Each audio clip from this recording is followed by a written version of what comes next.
Hi friends, welcome to the Pratyusha simple recipes. ఈరోజు మీకోసం బెండకాయ శనగపిండి కూర ఎలా చేయాలో చూపిస్తాను. ఇందుకోసం స్టవ్ ఆన్ చేసి ఒక కడాయి పెట్టుకొని ఒక 2-3 గరిటెలు ఆయిల్ పోసుకొని ఆయిల్ హీట్ అయిన తర్వాత పచ్చిమిర్చి ఉల్లిపాయలు యాడ్ చేసుకొని ఇవన్నీ వేగిన తర్వాత మనం తరిగిన బెండకాయలను యాడ్ చేసుకొని బెండకాయలతో పాటు కొంచెం ఉప్పు వేసుకుంటే బెండకాయలు అనేవి త్వరగా మగ్గుతాయండి. ఇంకా కొంచెం లైట్గా తిప్పుకోవాలి, మరీ ఫాస్ట్గా ఎక్కువసేపు తిప్పకూడదు. అప్పుడు బెండకాయలో ఉన్న జిగురంతా బయటకు వచ్చేస్తుంది. చూసారు కదా, ఇలా తిప్పుకోవాలండి లైట్గా. ఇవన్నీ లైట్గా కొంచెం మగ్గిన తర్వాత మనం తరిగిన టమాటాలను కూడా కొంచెం యాడ్ చేసుకోవాలండి.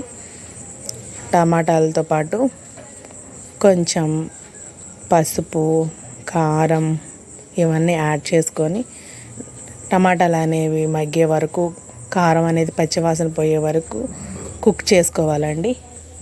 చూసారు కదా, టమాటాలు అన్నీ చక్కగా మగ్గిపోయాయి. టమాటాలు మగ్గిన తర్వాత ఒక గిన్నె తీసుకొని గిన్నెలో ఒక 2 స్పూన్స్ శనగపిండి వేసుకొని కొంచెం వాటర్ పోసుకొని శనగపిండి అనేది కలిసే వరకు చక్కగా తిప్పుకోవాలండి. ఆ శనగపిండి వాటర్ అనేది బెండకాయలు ఉడికిన తర్వాత ఆ వాటర్ని శనగపిండిలో వీడియోలో చూపిస్తున్నట్టు ఇలా పోసుకోవాలండి. చూసారు కదండి, ఇలా పోసేసుకొని ఇంకా చక్కగా తిప్పేసుకోవాలండి. అప్పుడు క్రంచీగా బెండకాయల కూరలో చాలా టేస్ట్గా ఉంటుందండి. ఇలా శనగపిండి వేసుకొని తింటే బెండకాయలు తినని వాళ్ళకి ఈ శనగపిండి అనేది మధ్య మధ్యలో పలుకుల్లాగా తగులుతూ టేస్ట్గా ఉంటుందండి, ఇష్టంగా తింటారు. మీరు కూడా ఒకసారి ఇలా ట్రై చేయండి, చాలా అంటే చాలా టేస్ట్గా ఉంటుంది. నా వీడియో నచ్చితే లైక్ చేయండి, షేర్ చేయండి, కామెంట్ చేయండి. మీరు కూడా ఒకసారి ట్రై చేసి ఎలా ఉందో కామెంట్ చేయండి.